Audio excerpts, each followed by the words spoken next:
Morning, Keiichi. My, what time did you go to sleep? I did not sleep well last night at all. My mother could tell from a single glance. I had the worst dreams. Nightmares, very ominous dreams, one after the other, again and again.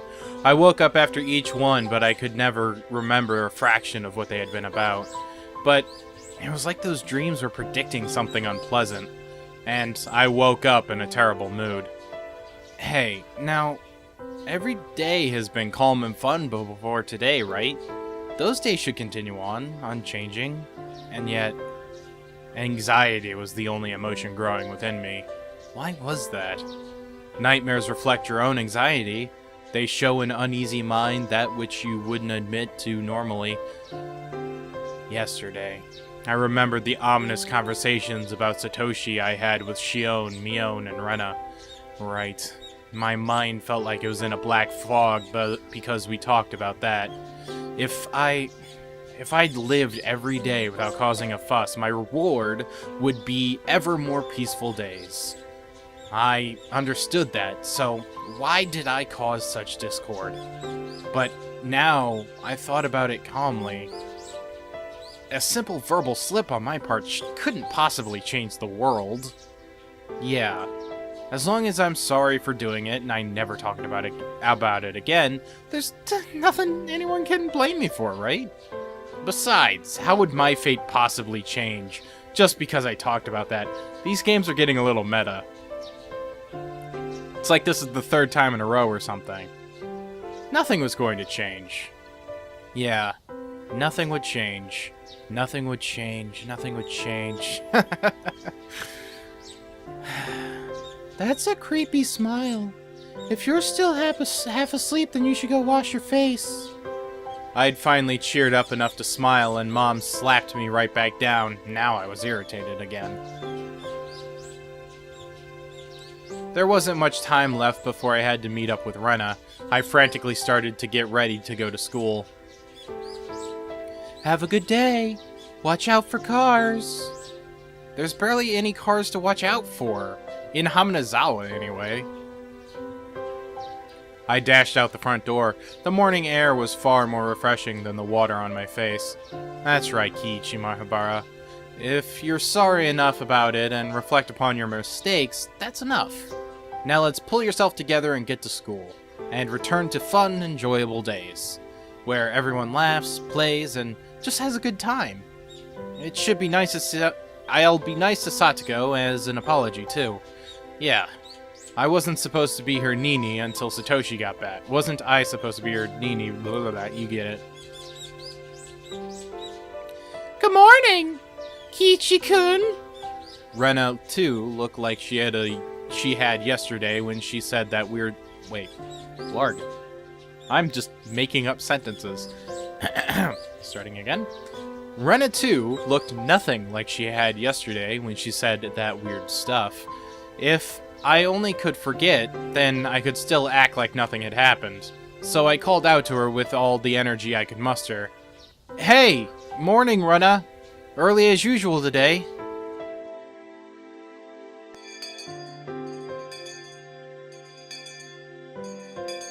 Morning.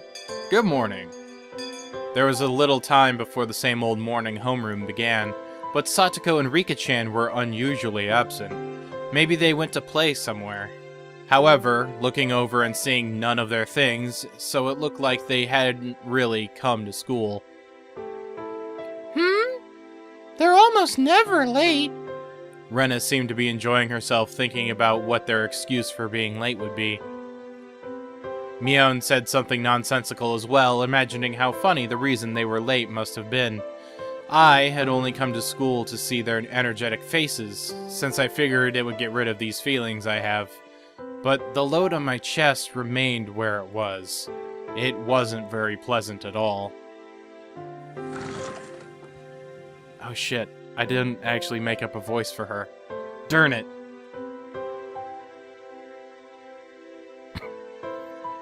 Good morning, everyone! President, if you would! I don't know why she has this voice.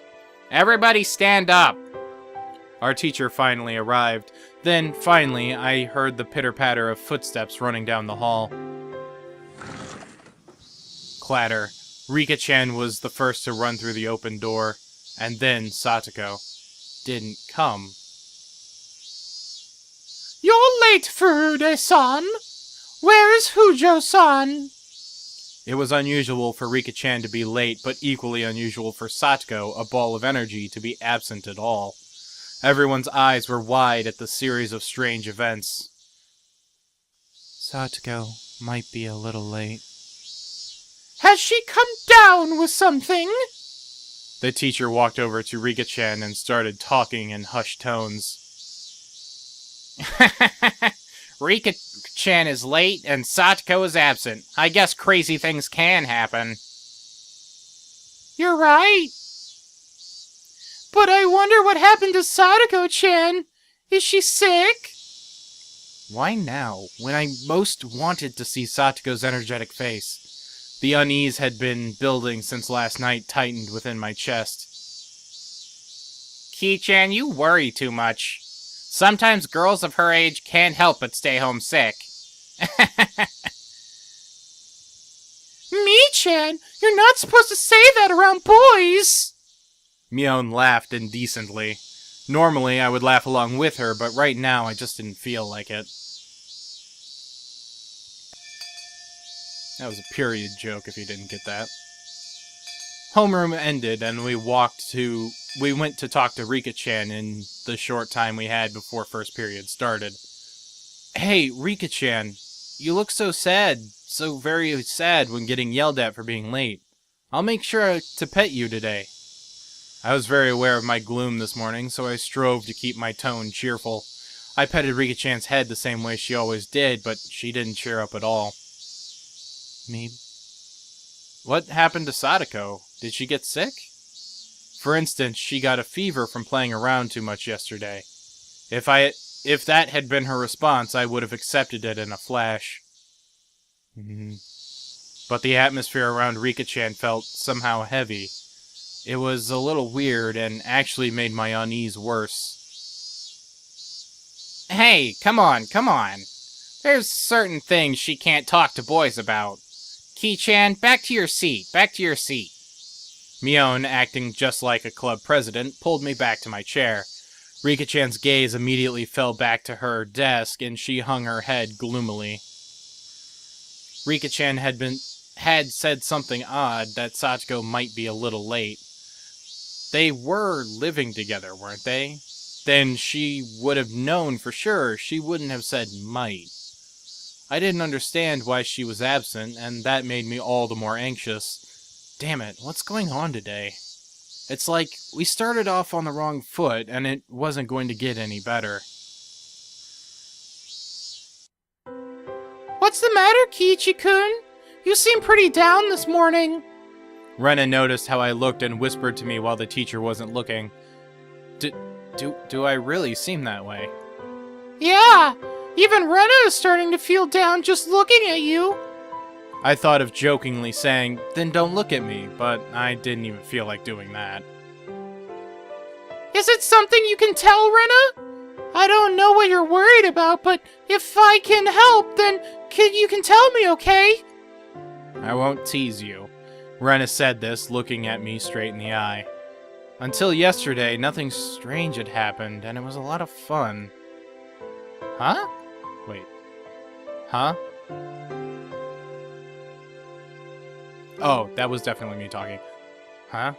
Rena's eyes widened for a moment, not understanding what I meant, but she remained silent and listened. It was peaceful and fun. Every day was lively. I never had any doubt about things would stay that way forever. Yeah, you're right. Every day is fun. I'm sure today will be too. You sure? How do you know? Well... Rena, feeling perplexed, couldn't think of something to say. I didn't blame her. What I was trying to say seemed a little confusing, even to me. When I think about it, I've been anxious lately. Like, maybe since every day is fun, one day, all of a sudden, it would get really dark, like a light bulb turned off. Yeah, Rena kinda understands how you feel. Rena nodded gently. We've always been taught that it wouldn't only be that wouldn't only be good things happening to us. Sometimes I'm scared of what's going on behind the fun. Oh my god, I am screwing up all sorts of sentences today. It's a little bit sad, but because of that, we learned how to do our best to make sure that our fun never stops. I see. So, it's not a bad thing. Wait, damn it, is this Rena talking? Of course they had to get rid of Rena's thing. Okay. I see. So, it's not a bad thing that you think our fun lives might not go on forever, Keiichi-kun. Kind of like if suddenly there was a volcanic eruption tomorrow and everyone died. Hey, wait, that's terrible. If you were the only one who survived the catastrophe, Keiichi-kun, how would you feel? How would I... I imagine myself being that sole survivor in the ruins of Haminizawa. Rubble and bodies of friends lying in heaps at my feet. It was such an abhorrent sight. What is sadder than all of my friends dying? Or was it sadder that I couldn't have died with them? I didn't know which, but I'd probably cry a lot. It'd probably break my heart. First, I think I'd cry. And then maybe you would think this. If this was my destiny, then I should have made sure every day before this was as fun as possible, so I had no regrets. I didn't want to consider such a horrible event to be my destiny, but I probably would think that. Then the fun times will end one day, and nobody knows when they will. It makes sense to live each day to the fullest so that if it does happen tomorrow, you don't regret anything. Yeah. It's really hard to think like that. A lot of people take their everyday happiness for granted. So they think tomorrow will be the same as today, so they leave things that they could do for today, tomorrow. They leave the kindness they could have shown today until tomorrow. Rena was unusually cheerful and silly, but right now she wasn't like that at all. Usually. She was taking my troubles seriously. It was a little reassuring. But Keiichi-kun, you realized it. I think that's a wonderful thing. So that unease you have, I think you should keep it close to your heart. Keep my unease close? Yeah.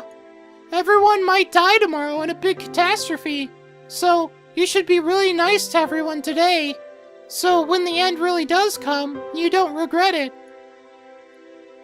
Do you do that, Rena? Live like you have no regrets if everyone died tomorrow? Yep. It was such a hyperbolic conversation, but Rena just gave me a nonchalant nod of her head.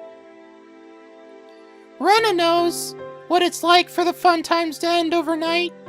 She knows there's no proof tomorrow will be fun, even if today is. I'm living life to the fullest. It seemed like Rena perfectly understood all the anxiety I couldn't put into words. And on top of that, like a reliable teacher, she showed me what to do. Oh. Hey, Keiichi Mayabara, there's no need to cry now. Last night, I felt like I had a dream about Sadako. I don't remember what kind of dream it was, but ever since this morning I felt anxious. Because you thought seeing Satoko-chan's energetic face would cheer you up. She was right on the money. If everyone had been here with smiles on their faces this morning, then the murk in my heart would have definitely been blown to smithereens. Then, if Sadako-chan arrives, you'll have to be nice to her. Actually, it's totally fine if you play your usual pranks on each other, as long as you're having fun. Yeah, you're right. So, that even if these fun days came to an end, I'd have no regrets.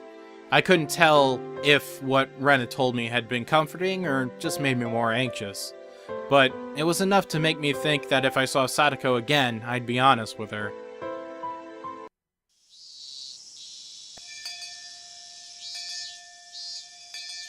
Lunchtime arrived, with everyone pushing their desks together like always. Sadako wasn't here. Despite that, we had bento boxes for 5 lined up on our desks. Rika-chan had made a bento for Satoko too. Was Satoko supposed to be here before lunch? Rika-chan was clearly acting strangely. We were talking to her, but it felt like she was too far away to hear us. I'd never seen Rika-chan so downcast, so the rest of us started feeling down too. Hey, Rena, I understood what she had said before pretty well. When we were together, we were supposed to have lots of fun so we wouldn't have any regrets if the world ended tomorrow. And yet, while I just resolved myself to do it, now we can't all be together. What the hell? Because it was just so sudden, wasn't it? I mean, yesterday was fun, so who could believe it would all end today? No volcanoes had erupted, and no earthquakes or fires had happened either. The cicadas were making the same noises they did yesterday, and the sun remained bright in the sky. It was the same normal day as always. So then, why? As I pondered, Rena's chopsticks reached in front of my face and stole the fried chicken out of my bento. If no one else wants it, Rena's gonna take it. Ha! Delicious! Rena tossed the entire piece into her mouth and began munching on it, her expression one of bliss. I am such an old man. Rena got a leg up on me. Alright, this old man's taking this bit of steak here. All my food is gone except for my rice. Rika-chan, also behind the curve, smiled again and went for someone else's bento. As I sat there dazed at how quickly everyone had changed, Rena sent a wink over to me. Come on, Keiichi-kun. Live life to the fullest. That way, if a volcano erupts tomorrow, it'll be okay. This is serious. I'll be damned if dried plums and rice are the only things I have left for lunch. I'm taking that meatball. I stuffed the meat into my mouth and constructed a clumsy smile.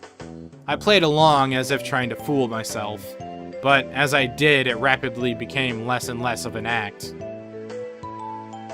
Satoko still wasn't here, but at some point we had regained our lively lunchtime. We had fun, we smiled, we even fooled around. Thanks, everyone. This was definitely the best thing to do. This way, when Satoko suddenly dropped by, we could welcome her with our best smiles. The more I smiled, the more I felt the anxiety from this morning clearing away. Wasn't there a proverb that went something like, "Fortune comes in by a merry gate"? I think so. If it's true, then this old man will roll around on the floor laughing 24/7.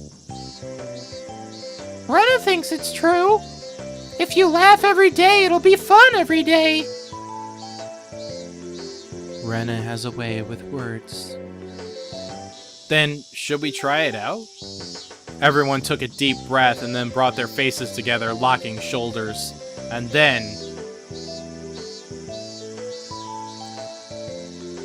imagine laughter. I'm laughing.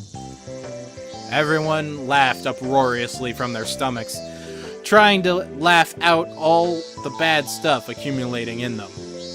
By the time our bento boxes were empty, everyone was right as rain.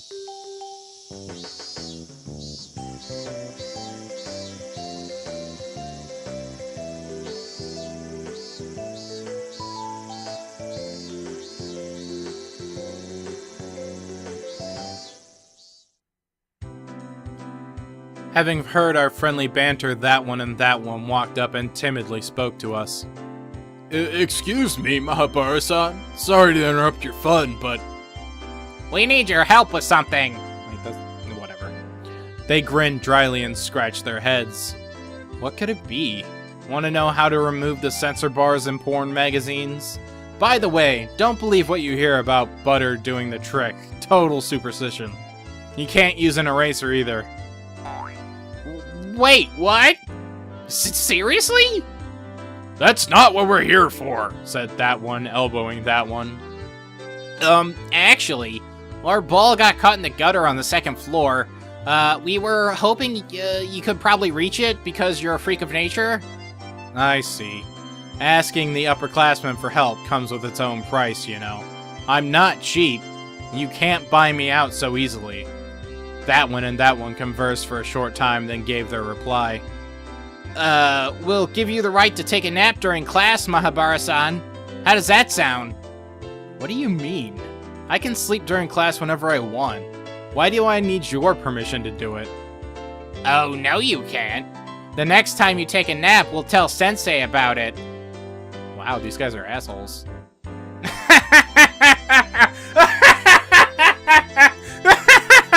I see, how sly. You little... Where did you learn to bargain like that? Sorry, it was just a little joke. Come on, Keiichi-chan. Why not just cave into your underclassmen's threats? And now Mion was getting on my nerves. Suddenly, it came to me, and I took that one in that one's hands. Alright, I surrender. I'll get your ball for you, so give me all the rights to nap time. Huh? Oh, okay. Look, Mion, now I have the privilege, but you don't, do you? That one and that one? Tell on Mion as soon as she falls asleep. Got it? Yeah! Rena and Rika-chan began to cackle at Keiichi-kun's victory. I wasn't sure how the ball managed to get stuck up there, but it was planted firmly in the school building's second floor gutter. Hand me that stick. I should be able to reach it. Here we go. Ugh. I took a bamboo pole and poked the ball with it. Damn, it's hard. Come on. Oh, he got it! You got it, Mahabara-san! Thank you so much! The ball rolled down the gutter and fell behind the school building. My underclassmen ran over in that direction, leaving me by myself. Mission complete, I guess. Sheesh. There was still a lot of time left until lunch break was over. Guess I should go back to the classroom. I'd absorb myself in silly conversation with everybody and wait for afternoon classes. Just when I thought that and turned towards the entrance, somebody suddenly called out to me. Hello there. Good day. Sorry for bothering you during your lunch break. It was a middle-aged man I didn't know.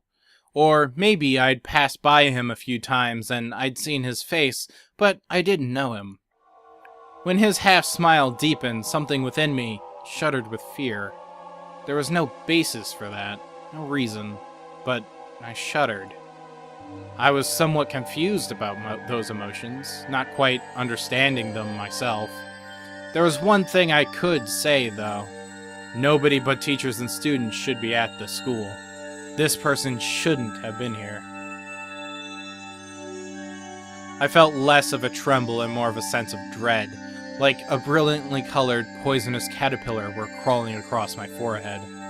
A feeling of disgust that neither itchy nor gross could describe as the frizzly, dreadful hair rubbed against my brow. I didn't even want to see his face. I wanted to jump backwards and run away. An unpleasant feeling for which I didn't even know the cause. The other side of myself has nothing but questions. Hey, what are you doing? What are you disgusted by? This is the first time you've met him. It's rude to hate someone for no reason. No answers were coming. I held my silence, waiting, a damp sweat running down my forehead. When he saw that, Ooishi thought maybe he was being intimidating and gave me a relaxed smile. Wait, how do you know his name? Oh, please, excuse me. I'm no one suspicious, I assure you. I'm Ooishi from the Okonomiya Police Department. Wait, Where did I put my card? What? Ah, this is... What? He fished through various pockets, then finally found his police ID and showed it to me, grinning dryly. He may have been trying to use those clumsy seeming actions to ease my anxiety, but I could definitely say it didn't work. Why was I this nervous? There was a reason, of course. If I wanted today to be the same as before, then today didn't need someone who hadn't been there back then. The fact that this man who wasn't here yesterday showed up today meant that today would be a different day than those before it. That would mark the end of my days of peace. I gulped and erased that ominous conclusion from my mind. Calm down, Keiichi Mahabara. It's just an old guy who looks kind of perverted and came from the police department. Don't go deciding that the fun times are over. He's just come here because of his stupid job. Yeah, just for his job. If he's working, then he would normally go to the teacher's lounge, right? The fact that he spoke to me, yes, it must have been to ask me where it was. Are you looking for the teacher's lounge? You just have to go through the entrance and... I didn't want to look at this man for another second, so I started pushing things along. Ooishi, however, didn't seem to have any interest in the teacher's lounge. Oh, no. I don't have anything to do there. Could I get you to call a friend of yours, if I may be so bold? A friend? Who? A girl? Could you call Satoko Hujo-san for me? My consciousness grew faint, like I was about to pass out.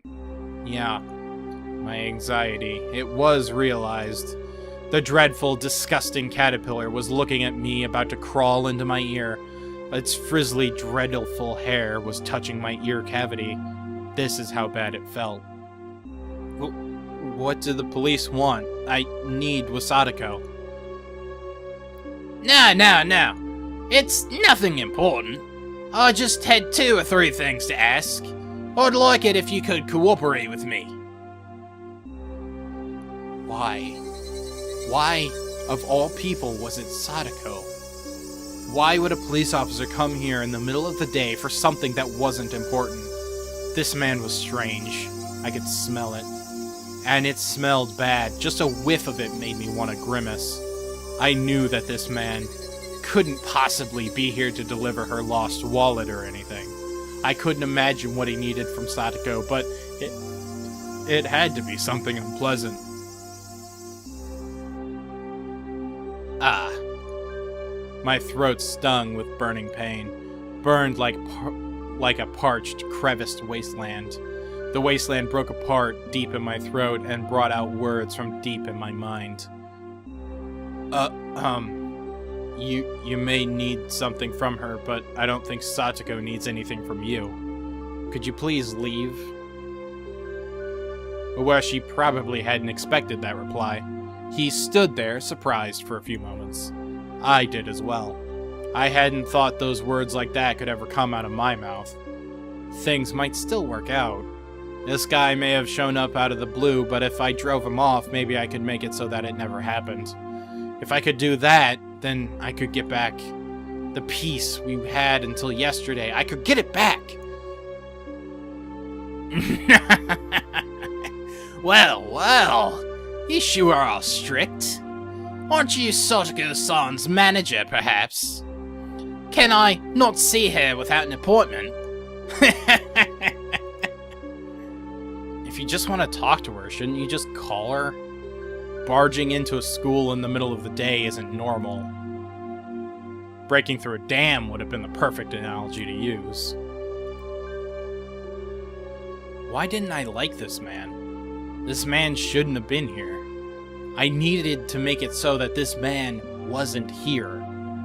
Childish, selfish emotions bubbled up from the depths of my mind, and they each came out of my mouth just as it had been formed. Not liking this guy was my own problem. But to say things so bluntly to him, even I thought I was crazy. Oh. You're the logical sort, aren't you? I'm not too good with people who talk like that. Ooishi grinned and scratched at his sweaty throat. Even as he feigned stupidity, I could tell he was irritated. Hey, Keiichi Mahabara? Why am I looking for a fight with this old policeman here? I mean, it's not like he brought the gift of misfortune with him, all wrapped up in paper, right?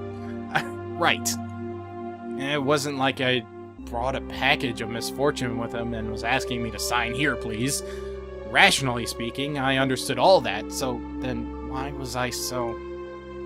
Finally, I outlasted Ooishi in our game of silence, and he gave a big sigh. Then he addressed a few of my female underclassmen running around nearby. Oh, excuse me, all of you. Do you have a moment? Oh, I'd like to outcall Sotoga Hujo-san, if you could.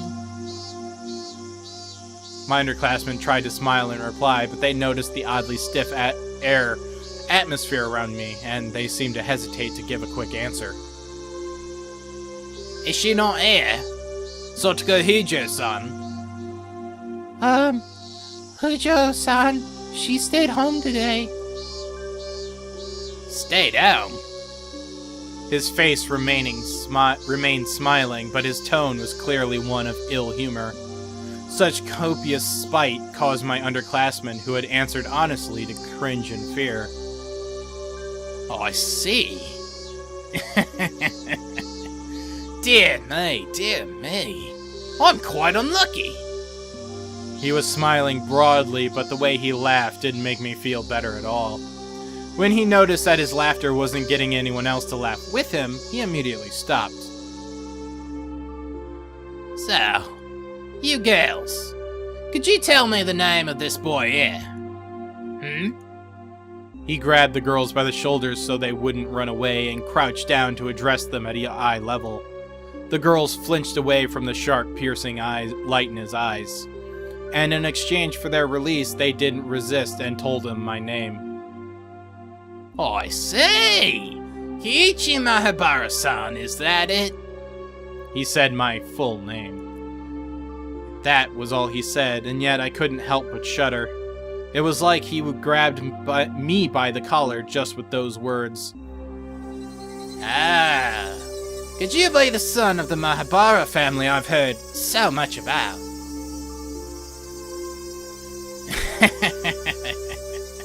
I hear your father is a renowned artist. His works go on display twice a year in the Great whatever exhibition in Tokyo, don't they? I don't know what sorts of fantastic pictures he creates, though. Then there's your mother. She seems intelligent, too. Heard she was a high academic achiever. She went to some girls' university, didn't she? It's amazing for someone that age to have graduated from a girls' university. Could your mother actually be the daughter of a respectable family? At least, those are rumors, and they say she's a cold person because of it. Do you know that? She only went to the very first neighborhood association meeting, right? That's certainly no good. You can't disrespect your neighbors in a place like this. The sense of eeriness slithered up my spine. That was my first experience of true terror. I couldn't believe it felt this terrible for someone you've just met to know everything about you already. Ooishi clamped onto my shoulders and brought his eyes close to peer into mine. In a place like this, it would be far better not to make enemies, wouldn't it? If not... Ow! Ooishi dug into my shoulders with inhuman strength. And if something unexpected were to happen, you might see some drawbacks. Have you ever heard of karma? It's like how a butterfly flapping its wings can cause a tornado.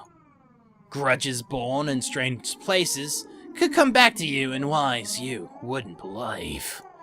You wouldn't like that, would you?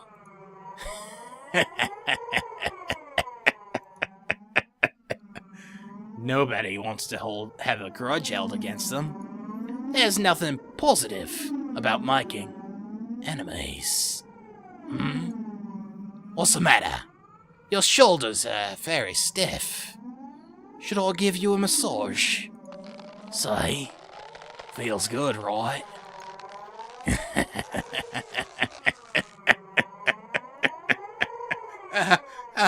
Ow!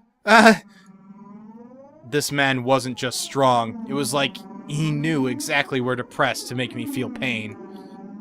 Ugh! Only 4 or 5 fingers were on my shoulders, and yet the pain made me want to bend over backwards. Ugh! A few of the girls from my class were pretty shaken up, but they didn't seem like they wanted to help me. They weren't sure if they should go and call the teacher. As for me, I couldn't take the time to wait until the teacher got here. It hurts.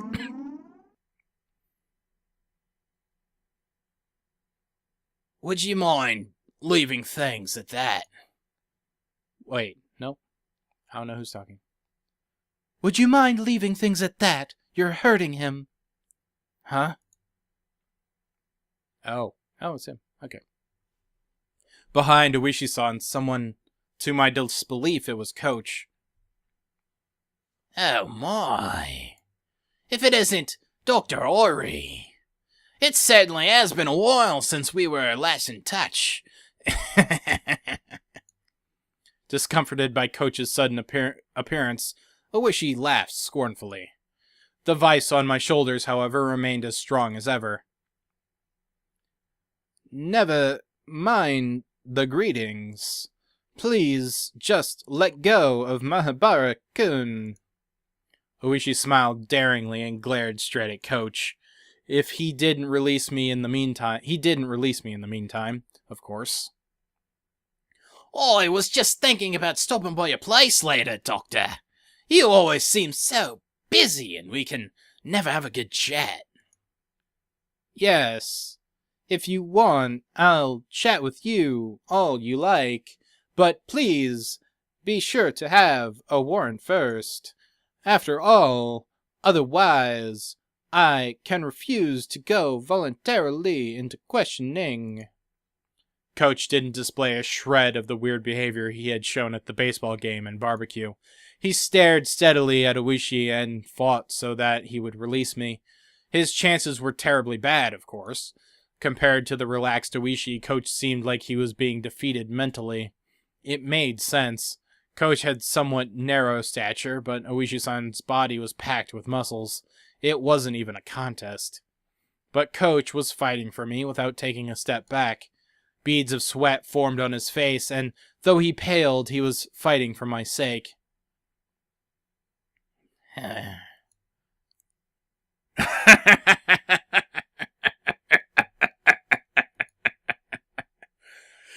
Suddenly, Ooishi-san laughed and let go of my shoulders. My body, exhausted, fell right onto my backside. Mahabara-kun, are you alright? Damn it. Ow. I rubbed my shoulders where Ooishi-san had latched onto them. The pain from falling over went away quickly, but this pain was lingering.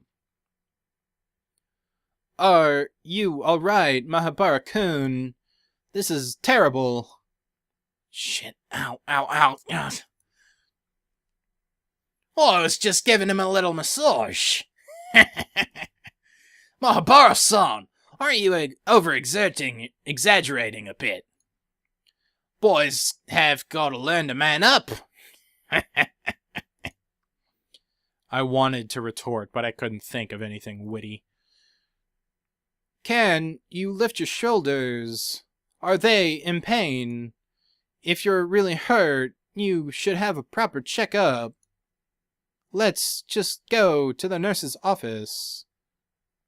Coach lent me his shoulder and walked beside me. What an exaggeration. I'd be the last person to do any sort of permanent damage, right? I'm still an active police officer, you know. Come, I don't know what you needed to be here for, but if you're finished, then please leave. I'm going to complain about this directly to the chief, so please keep that in mind. Oh, that's a problem, ain't it? Ooishi-san waved his hand sarcastically, pivoted around, and headed to the car parked by the school gates. And without turning back around, he got in and started the engine. Damn it. Who the hell was he? Damn it. He's a detective named Kurudo Ooishi, and a hooligan. Everyone in the village hates him. Mahabara-san, you should be careful too.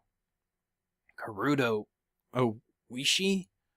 Just like that, my gut instinct wasn't wrong. He would be the one to bring unhappiness, misfortune, something that would ruin our peace. Shit, I won't accept it. All these fun days can't possibly end just because some guy like him showed up. I won't accept it. Coach seemed to be familiar with the school, so he brought me to the nurse's office without much trouble. The girls from my class came along as well, looking worried. Our teacher and the principal, having noticed the disturbance, came to see what was the matter. I don't have a set voice for you. Mahabara-kun! What's wrong? Are you hurt? Well, there was this...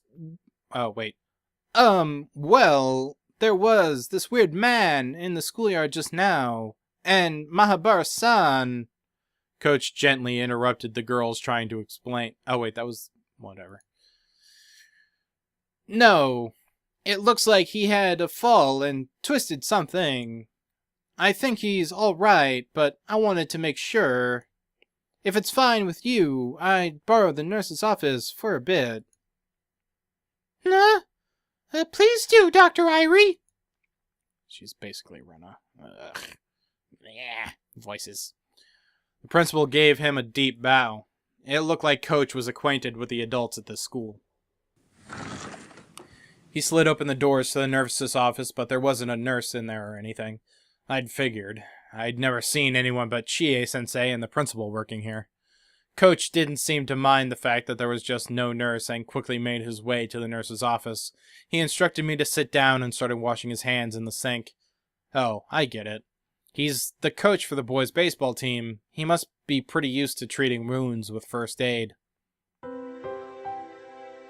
Could you show me where it was? Are you still in pain?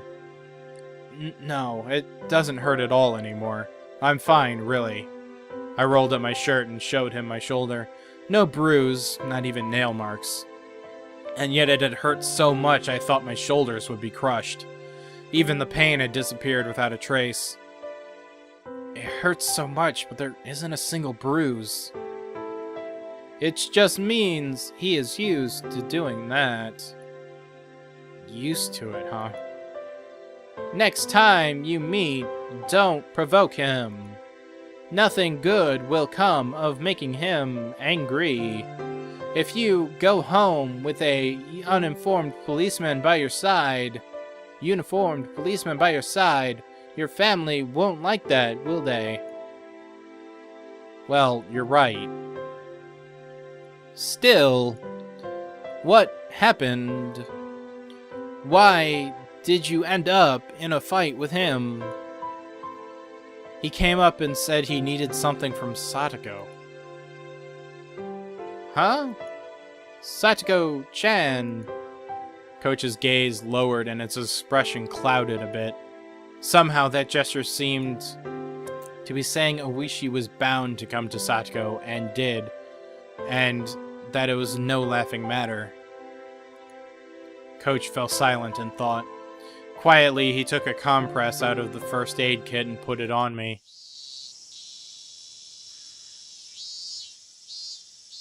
Does he still plan on clinging to Satoko-chan?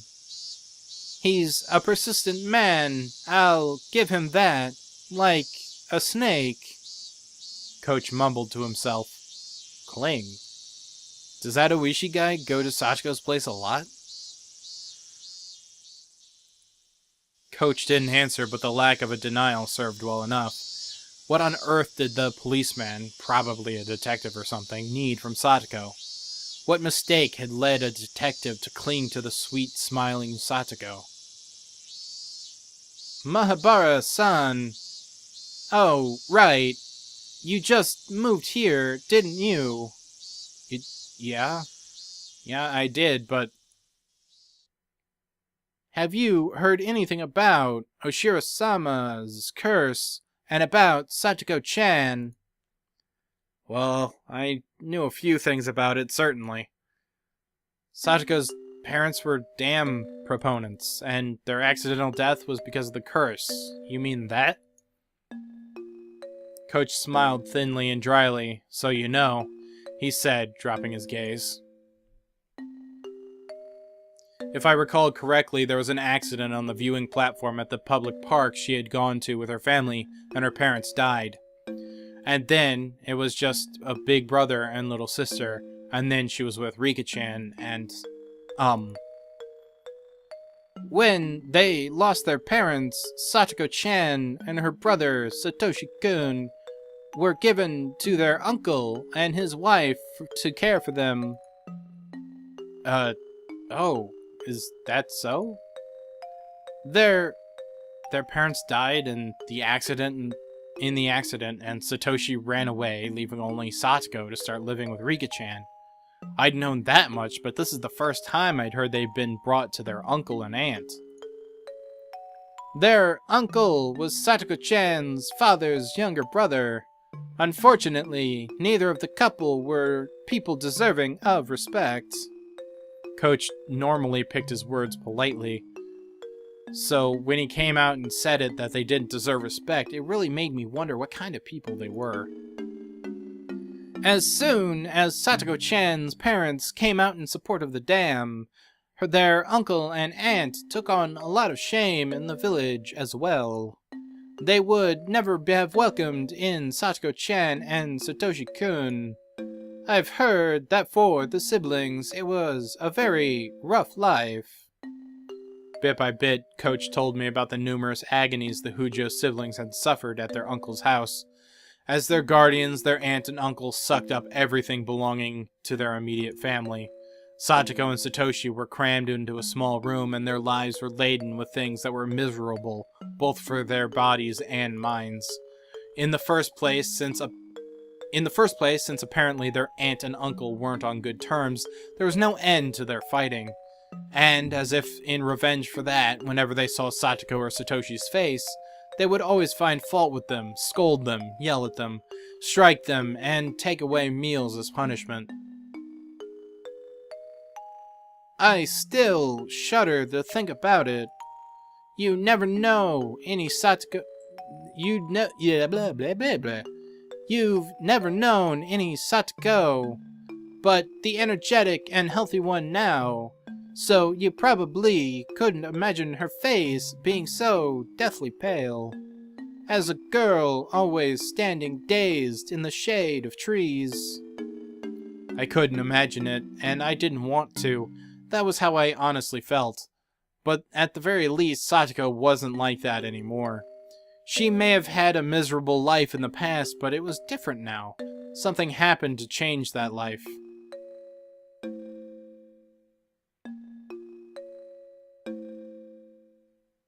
Last year, on the night of the Watanakashi festival, their aunt died. She was beaten to death with a baseball bat by a drug addict. Interesting. Rumors spread of the curse having killed an enemy of the village on the night of the festival. This death wasn't a simple homicide either. They whispered that it was actually Oshiro-sama's curse. A few days later, the deviant arrested for drug use confessed to further offenses, and the incident was resolved. However, though it was resolved, no one knew whether the part about it being Oshiro-sama's curse was true or not. Their uncle is a part of Haminizawa, after all. He apparently grew incredibly frightened of Oshiro-sama's curse and went into hiding. From what I've heard, he's staying with a lover somewhere in Okinomiya. And Satoko and Satoshi? Were they released? Their aunt died, and their uncle fled. There was nobody left to torment the siblings then, but as if picking up their torch, that man started showing up with alarming tenacity. That man? Then Coach lowered his voice just a bit, as if being aware of his surroundings. I mean, Ooishi. Ooishi? That guy from before. The events that had just occurred came back to me. The hard-to-describe ominous sensation I had felt from him came back to me.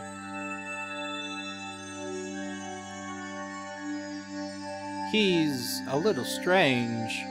The chain of incidents surrounding Oshiro-sama's curse have been all but solved, and yet he alone doesn't want to accept that. Accept it? The incidents were all solved, and a detective, supposedly with the police department, didn't accept that. People say that something bad will surely happen to those he gets close to.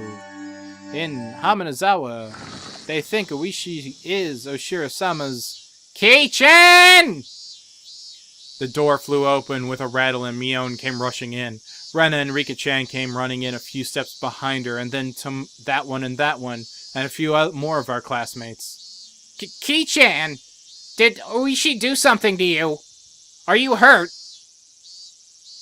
Calm down, Mion-san. He's not injured. I only gave him a compress, just in case. Keiichi-kun, are you really okay? Okay? Everyone was saying stuff about how you were being strangled. Calm down, Rena. He just squeezed my shoulders really hard. See, there's not even a bruise. Meep. Jeez. What the heck were you all doing? We're friends, right? Why were you just standing around? Why didn't you help Kei-chan? We're sorry, President. Mion yelled at our classmates, baring her fangs. That one and the others hung their heads in silence. Quit it, Mion. That one and the others weren't even there. Stop blaming them. Damn it! Damn it! Damn it! Ooishi? Mion kicked the floor with her heel a few times, her temper running hot. Our teacher, overhearing the commotion, arrives as well. Hey, come on, everyone. Don't make such a noise in the nurse's office. President, take everyone and leave, please. Come on, everyone. Let's get going. Keiichi-kun is fine. You too, Mi-chan. Mion was letting her emotions get the best of her, so Rena stepped in instead and led everyone out of the nurse's office. The detective from Okinomiya Station, Kurudo Ooishi. It looked like the first impression I'd gotten from him hadn't been mistaken. Satoko's absence had amplified the vague apprehensions I had felt since yesterday, and Ooishi's disappearance basically sealed the deal.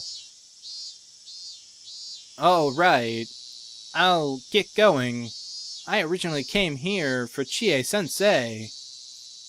Ah, so you had something to do here. Sorry for causing you trouble. Don't be so humble, he said, smiling easily. There was a side benefit to all of this. I was lucky enough to experience so much of your soft, silky skin, Mahabara-kun. Yeah. With the usual, for Coach anyway, parting words, he instead continued. Please, excuse me. You weren't wounded badly, but please avoid putting pressure on your shoulders or anything along those lines. If you get a high fever or start to swell, contact me right away, okay? I don't think it'll happen, though. Oh, that's right. Coach? Before everyone came in, you were going to say something about what people think Ooishi is to Oshiro-sama? As he was about to leave the nurse's office, Coach placed a hand on the door and stopped. Right. They think he's Oshiro-sama's servant. They're just bad-mouthing him, though. Oshiro-sama's servant? Do you know that the serial freak death incidents that occur in Haminizawa every year on the night of the Watanagashi Festival, otherwise known as Oshiro-sama's curse? What? Freak deaths?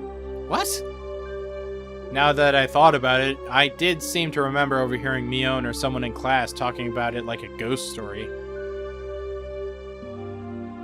We're gonna repeat this again. Alright. On the festival day in June, one person would always die, and another person would be spirited away, but they seem to call it demoning away here. What a fine story that was. I figured they'd made it up to scare me, but was it true?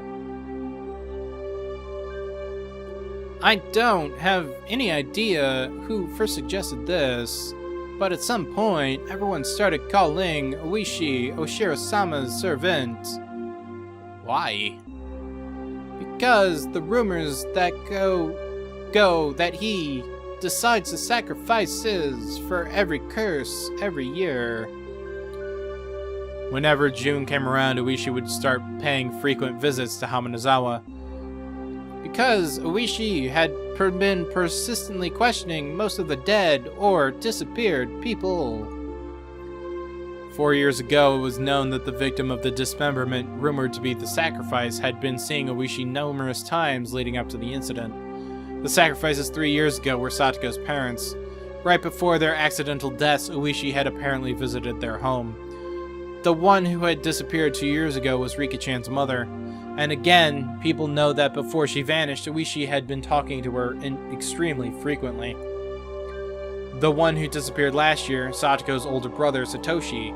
Satoshi too had apparently been approached by Ooishi multiple times before he vanished. And then, this year, this time Ooishi was trying to contact Satoko. This isn't a freaking joke. They're rumors, Mahabara-san. There's just some rumors to that effect. I hadn't said that because of the rumors of Ooishi being Oshiro-sama's servant, or his contacting someone foreshadowing who would be the sacrifice that year. It was because the ominous hatred I'd felt towards Ooishi was becoming more substantiated, more real. Today, Satoko, she was absent today, wasn't she? Wait, that was...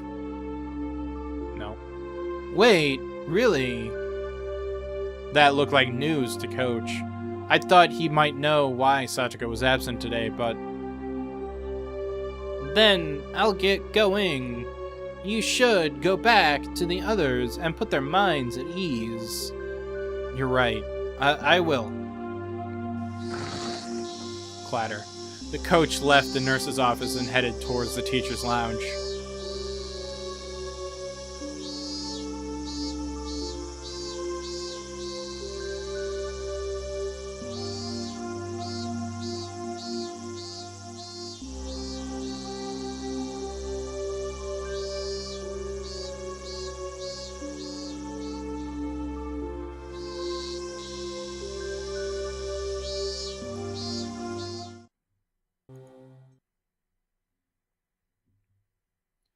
The Hujo family. Every year, Oshiro-sama's curse claims 2 victims. This means that with 4 years in a row, there have been 8 now, but it is worthwhile to note that half of them have been in members of this family.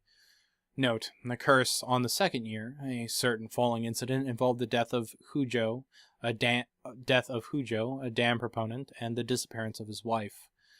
She was pronounced dead the following year after being considered to have vanished under the perilous circumstances. The curse on the 4th year involved the death of the Hujo siblings' aunt, who was then their foster mother, and the disappearance of the elder brother. The Hujo family is a poor one, and it's hard to say Mr. Hujo's job went very well.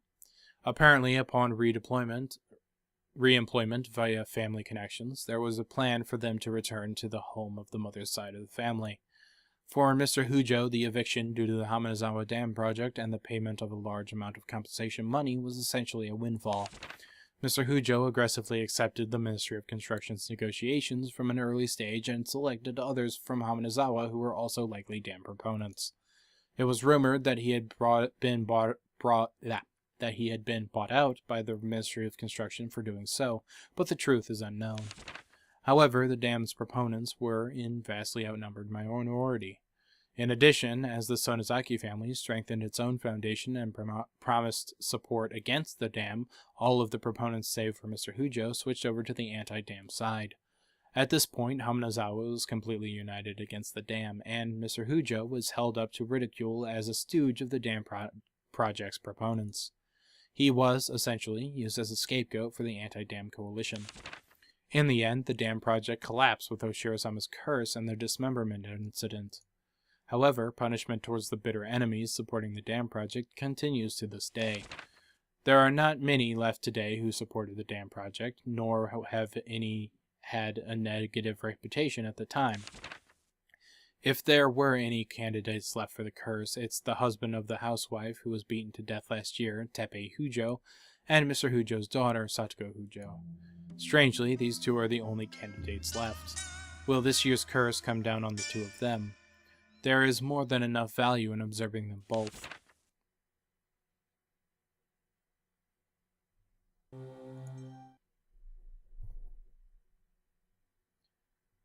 To Ooishi-san. There was a call for you from Session 4's Chief Shiguro. Apparently the slaughtered corpse in Okajiwiya River is related to the S group as we thought. We are still verifying what happened behind the scenes, but apparently the deceased filled up dozens of self-created fictional bank accounts to their limits with money from the S group, reaching around 100 million yen. It appears there were 3 or 4 men with the former S group connections involved in this. They've already disappeared along with millions of yen. The deceased was tortured on that point for information, and she was clearly slaughtered as an example to others. There are apparently some real wizards chasing down the people who disappeared. They are also spreading letters to related Yakuza groups not to harbor them.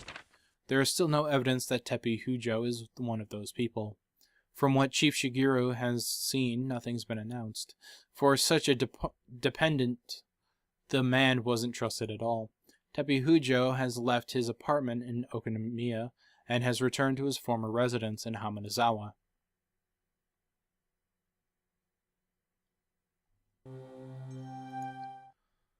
Alrighty then. This is a very, very, very, very, very interesting episode. Chapter, section, whatever. I like that I kind of got to play a bit of evil Ooishi, because I like doing that voice in a sinister way. But bringing up the point that he may be a servant of Oshiro-sama's curse, this is really trying hard to make you think the curse is real, if it is real or not, you know. But it's true that he always shows up either right before shit starts to go down, or right when stuff starts to take a turn. But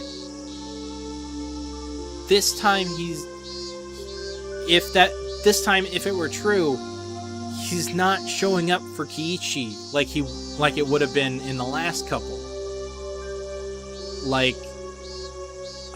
In the last couple, he showed up and Keiichi's the one who's supposed to be dying or killed or, end up dead. But in this one, he's trying to show up for Satoko and mark Satoko as a subject, and they're really painting the entire Hujo family as the appropriate victims of this curse. Like, the fact that the other two surrounded Keiichi after, uncovering the truth or uncovering dark shit, seems like it's just extra. And it's like, it was never supposed to be targeting Keiichi. Keiichi's not supposed to be the main person for this at all, but it's supposed to be Satoko, and Satoko's the one that is the one who's going to be killed. Kind of makes sense, because if Keiichi is going to be the hero of this story at all, like going forward into the answer arcs or whatever, if he's going to be the main guy that supposedly canonically lives through those arcs, he can't be the one they're trying to kill. He has to kind of be a side guy a little bit, and making him have to try and protect Satoko makes a lot of sense. The fact that Satoko wasn't there makes me feel that whatever in this arc has already happened to her, and she is probably already dead. Because the last time that a character just disappeared for an entire chapter, or characters disappeared for an entire chapter, they were dead. They were dead. They were already dead. Like, there was no saving them. Like, I'll be super surprised if Satoko shows up in the next episode, because that'll be pretty unique. Do I buy that Ooishi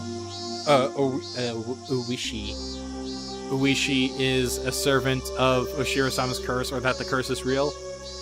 I still kind of am on the side that it's not a curse, but probably a very convoluted, like, cover-up plan. Oh, like, I'm not doubting that Ooishi may be a part of it, because especially being a cop, you would want some things covered up, and I think it's very likely that, like, this series of murders all happening around the same time is just convenience. Like, they happen at the same time every year as kind of like a convenience thing. Like, people going, oh, it's the curse, is just like a convenient thing for getting away with murder. Especially if you're on the police department and know how to cover up / not investigate murder crimes to the fullest. Hint, hint, wink, wink, nudge, nudge. It's kind of starting to kind of click into place, so that kind of makes sense. So, I'm not, because the curse seems like a convenient cover-up, a convenient explanation, but then, which works, because you get people like Rena who are obsessed with the curse. Like, everyone in Haminizawa is obsessed with Oshiro-sama, and so you do stuff that kind of seems like it's Oshiro-sama related. You get a lot of people obsessing over it and being like, oh, it's still Oshiro-sama's curse, and then you can quite literally get away with murder if people are so fanatical about this possible deity god controlling people or just acting his will and killing these people. Especially since everything is connected to the dam incident, and there's definitely something that happened during the dam incident that needs to be covered up, and you need to get rid of any possible people who know. And especially if the people who know the most were the Hujos, making sure that all the Hujos are dead, because potentially what if the, like, dad and mom knew something and they could have told Satoko and Satoshi. So you need to make sure the dad and mom are gone, and just to cover your ass, get rid of the kids. But the kids were sent to the aunt and uncle, so I guess they could have told the aunt and uncle, so get rid of them as well. And you have this line and string of murders all trying to cover it up. And then Satoko gets sent to Rika's house, I think. I don't know if Satoko was sent to Rika's house when Rika's, like, mom or whatever was alive. That may be up for debate. But if that was true, then Rika's mom could be a part of it, and Rika could also be a target because of that. It's like everywhere Satoko goes, it's a lot of possible additions to this murder list. Though, I mean, murder list kind of does have to stop somewhere. It can't be literally everyone she's interacted with, because that's probably the entire town. But it's the people that she gets the closest with, I guess. People she thinks are family, which leads back to Keiichi being a target. This, like, I'm surprised at how this episode kind of gets me a working theory that makes a lot of things click and helps kind of cement my stance more on it's not a curse but an elaborate cover-up. Though I could be wrong. It could actually be a supernatural curse. I don't know. There hasn't been anything truly supernatural that's happened in this series yet. I say yet, leaving it quite open.